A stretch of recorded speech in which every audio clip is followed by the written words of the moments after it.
2011-12 direct selling के लिए बहुत मुश्किल समय था। वो एक ऐसा दौर था, इंडस्ट्री को लेके इस प्रकार की नकारात्मक खबरें आ रही थी। ऐसा लगने लग गया था कि कहीं ऐसा तो न हो कि इंडस्ट्री हिंदुस्तान में बंद न हो जाए। 2012 से मैं डायरेक्ट सेलिंग एसोसिएशंस के साथ बहुत क्लोजली जुड़ा और मिलकर काम किया सरकार के साथ में। हम लगातार कंज्यूमर अफेयर मिनिस्ट्री के संपर्क में रहे। वहाँ बहुत सारे सचिव आए, बदलते चले गए और फाइनली 2016 में एक ऐसे सचिव महोदय आए जिन्होंने डायरेक्ट सेलिंग इंडस्ट्री में एक नई ऊर्जा दी, एक आशा की नई किरण दी और उनका नाम था हेम पांडे सर। उन्होंने उस काम को जो हर कोई डिले कर रहा था, हिचक रहा था डिसीजन लेने में, डायरेक्ट सेलिंग की गाइडलाइंस देने में, उन्होंने मंत्री महोदय को मनाया और फाइनली 9 सितंबर 2016 को उन्होंने डायरेक्ट सेलिंग की गाइडलाइन रिलीज की, जिसकी वजह से इंडस्ट्री में एक पॉजिटिव माहौल आया। और आंकड़े ये बताते हैं कि 2016 के बाद में डायरेक्ट सेलिंग इंडस्ट्री बहुत तेजी के साथ में आगे बढ़ रही है। 28 दिसंबर 2021 को डायरेक्ट सेलिंग के रूल्स आ गए। 21 जून 2023 को रूल्स में अमेंडमेंट्स आ गए और अभी एक बहुत पॉजिटिव इन्वायरमेंट हम चारों तरफ डायरेक्ट सेलिंग इंडस्ट्री को देख रहे हैं। लेकिन इसकी शुरुआत अगर किसी एक व्यक्ति ने की तो वो थे हेम पांडे सर।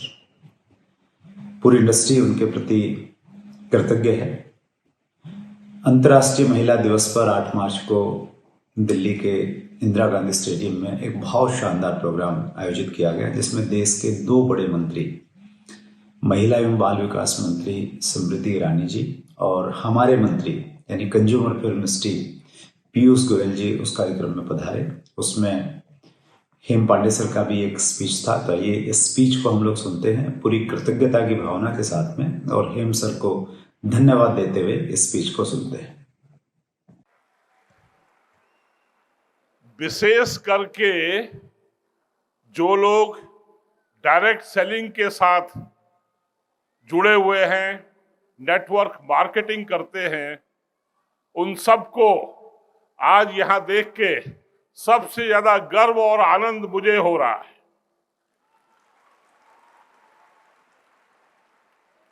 वह इसलिए कि 2016-17 में मैं भारत सरकार का उपभोक्ता मामले विभाग का सचिव था और उस समय आपके जो सब साथी यहाँ पर हैं, जो सब अभी कंपनी के सीईओ यहाँ पर आए, आपने सम्मान दिया, ये सब लोग 2016 में मेरे पास आए और कहने लगे हमें कानून चाहिए, हमें नियम कानून चाहिए।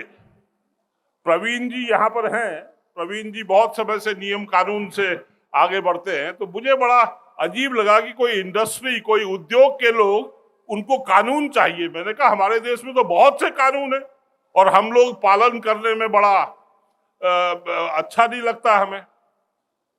इन्होंने कहा नहीं, हमें बहुत जरूरत है, क्योंकि हम लोगों को एक दूसरा कानून बड़ा सता रहा है। वो कानून क्या था? Price chit money circulation.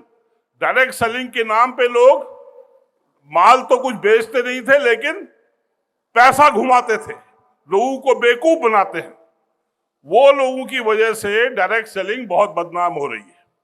तो डायरेक्ट सेलिंग को प्रत्यक्ष बिक्री, डायरेक्ट सेलिंग की हिंदी होती है प्रत्यक्ष बिक्री, प्रत्यक्ष बिक्री को पहचान की जरूरत थी।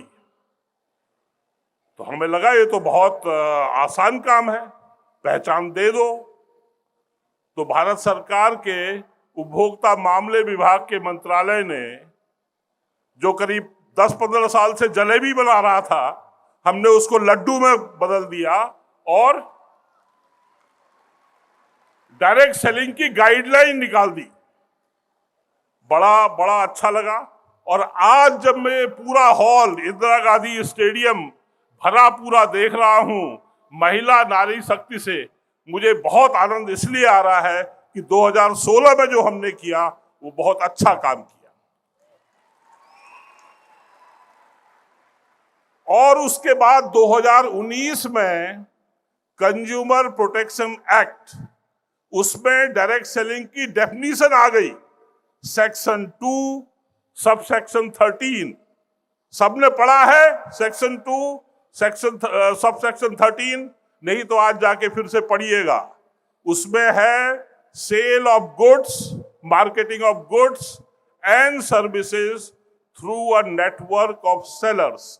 और आप सब लोग यहां पर जो है नेटवर्क ऑफ सेलर्स हैं। मनी सर्कुलेट नहीं करते हैं, आप लोग प्रोडक्ट को बेचते हैं, बहुत से सुंदर प्रोडक्ट को एक दूसरे के पास ले जाते हैं, रिश्ता बनाते हैं, पहचान बनाते हैं, एडवर्टाइज करते हैं। बहुत कठिन डगर है, बहुत कठिन काम है, लेकिन आपने अपनी ऊर्जा से, अपनी सहन शक्ति से, अपनी क्षमता से इसको बहुत आसान बनाया है। और इससे अच्छा क्या दिन हो सकता है? आज महाशिवरात्रि है, महिलाएं सब शिवजी में जल चढ़ाती हैं, लेकिन आज आपने पूरे इस मंच में डायरेक्ट सेलिंग के शिव को जल चढ़ाया है। मैं आप सबको बधाई देता हूं। मंच में यहां पर प्रवीण जी आए हैं, इनको मैं भी 2016 साल से जानता हूं।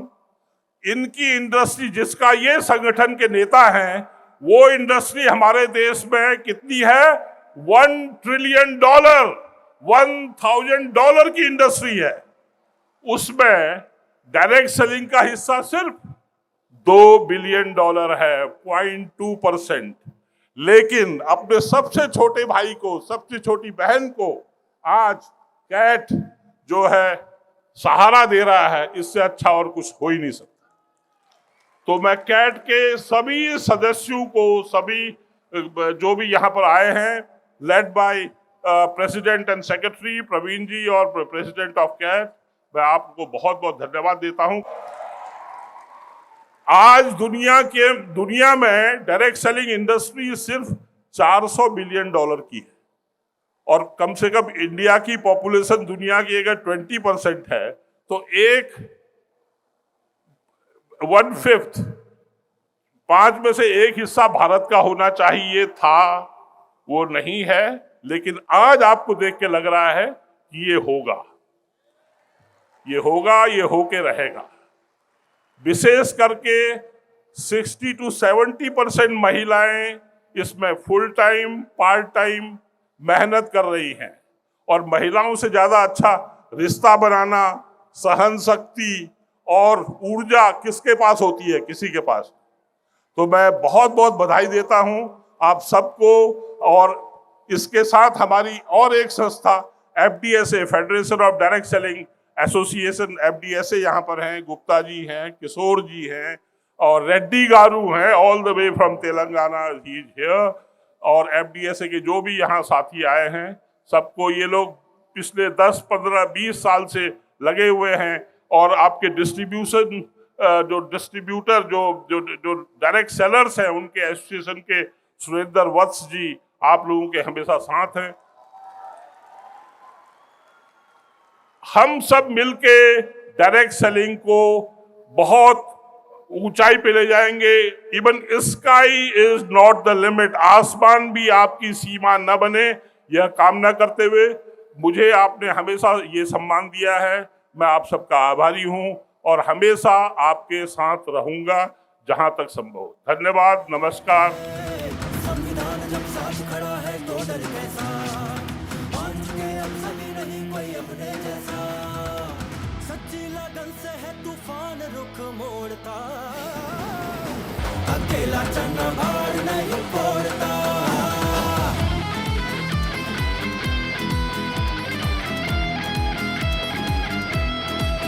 CWSV मंच हमें आवाज है देता, डायरेक्ट सेलिंग विश्व पटल पर बने विजेता।